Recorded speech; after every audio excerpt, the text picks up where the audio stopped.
adúpẹ́ o adúpẹ́ pẹ́ òkun lọ́wọ́ adániwáyé ìjì òní jà kó dominú àgbọnù láyéláyé bó ṣe wù kíjì ó jà tó ó fẹ́ wá náà ni ó máa fẹ́ lọ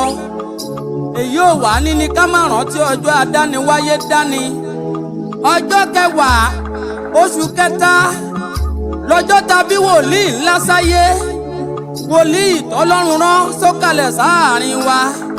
ọjọ́ ńlá ọjọ́ ológo ni Genesis ni mò ń porí o Prophet Israel Ọládélé Ògúndípẹ̀ òní lọ́jọ́ ìbí la fi ń bá yín dúpẹ́ lọ́wọ́ Olódùmarè ọba ọjọ́ ọ̀hún ni wòlíì kan àgbàlagbà oyè Prophet Obafsalam Outreach bàbá oníyọ̀ bámbàm káàkiri àgbáyé ọjọ́ ọ̀hún ni wọ́n rántí ni wọ́n ní kí n bá wọn kí ìránṣẹ́ Olúwa wọ́n wá ní kí n wí pé o ìránṣẹ́ Olúwa má bọkàn jẹ́ má banújẹ́ gbogbo ohun tó ń ṣẹlẹ̀ láyé yé Olódùmarè ọba a ti ṣe yójú bẹ́ẹ̀ lọ sí Jésù Olúwa wa ó kú pàpà borí wọn dandan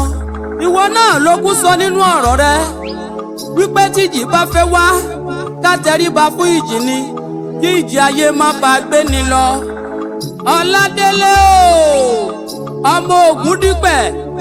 Genesis mò ń kí lọ́wọ́ ìgbórè àṣà ọmọ akébí ewúrẹ́ nígbà kan lọ́jọ́ ọjọ́hun ọmọ ọdún bí olówó lásìkò yìí ọmọ abígúnjẹ kẹrù ó bàdìyẹ Ọládélé o ṣèbí wo lọmọ aṣárọ́mù kẹrù ó bàpà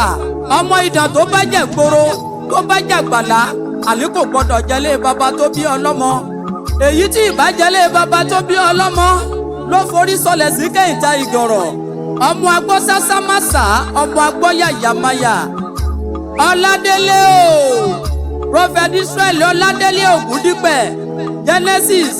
akínyín kú ewu ọjọ́ ìbí ẹ̀ ṣọ̀pọ̀lọpọ̀ ọdún láyé dandan tẹ́ ẹ bá ń gbọ́ tó ń pọ̀ tó ń dún létí yín Prophet Obafsalam Outreach aka bàbá oníyọ̀ bámbàm kárí ayé ló rán mi níṣẹ́ ìwì lónìí ń bóhun kí bàbá ọlọ́jọ́ ìbí ó ní wá ṣọ̀pọ̀lọpọ̀ ọdún láyé dandan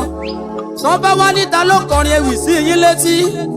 Prince Adéníyì rèé áńgẹ́lì ọ̀rọ̀ kan ṣoṣo láàrin gbogbo pèdèpèdè.